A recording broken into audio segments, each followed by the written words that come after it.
Ben ritrovati dalla redazione. Partiranno nei prossimi mesi i progetti paralleli di rifacimento di topolini a Trieste danneggiati dalla mareggiata dello scorso novembre e la risistemazione delle 14 scogliere a mare di Barcola per la protezione del tratto di costa da futuri eventi atmosferici estremi. Oltre a questo, Regione e Comune stanno elaborando un ambizioso progetto che entro una decina d'anni porterebbe alla realizzazione di una riviera barcolana completamente diversa, riqualificata e protetta da eventuali mareggiate, quanto hanno annunciato l'assessore regionale alla difesa dell'ambiente Fabio Scoccimarro e l'assessore comunale ai lavori pubblici Elisa Lodi ieri mattina. La collaborazione è nata lo scorso anno tra Friuli Venezia Giulia e Virginia Small Business Development Center si sta rafforzando sempre di più e continuerà a farlo. Il costante rapporto istituzionale avviato in questi mesi ha creato la possibilità di sviluppare investimenti reciproci, ovvero di imprese del Friuli Venezia Giulia nello Stato americano e di loro realtà nella nostra regione.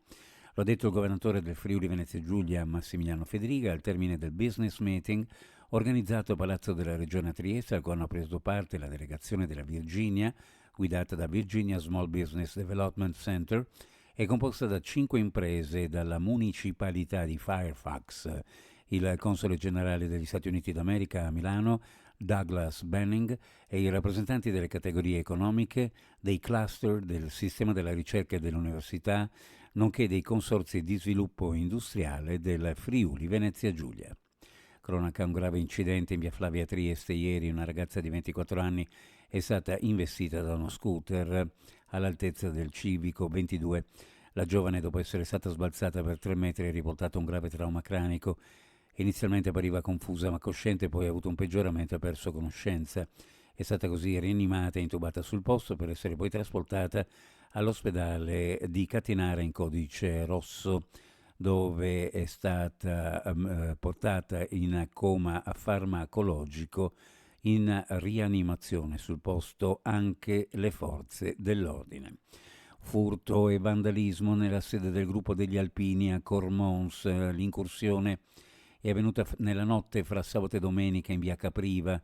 Ignoti hanno spaccato il vetro di una finestra laterale dell'edificio, quella volta verso il campo sportivo di calcio, e una volta all'interno hanno messo le mani sui pochi spiccioli del fondo cassa, rubando anche alcune magliette e felpe con le scritte e lo stemma dell'associazione alpina.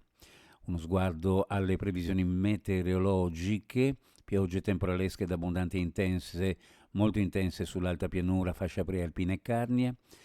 Verso mattina ancora venti sostenuti da sud, in quote sulla costa. In giornata da nuvoloso a coperto, maggiori schiarite verso ovest dal pomeriggio, possibili ulteriori rovesci temporali sparsi, più probabili sulle zone orientali. Temperature minime in pianura fra 15 e 17, sulla costa fra 16 e 19 gradi, massime ovunque fra 20 e 22 gradi centigradi. Previsioni a cura di ARPA e FVG Meteo. Ed è tutto per il momento con l'informazione. Grazie per averci seguito. Alla prossima edizione.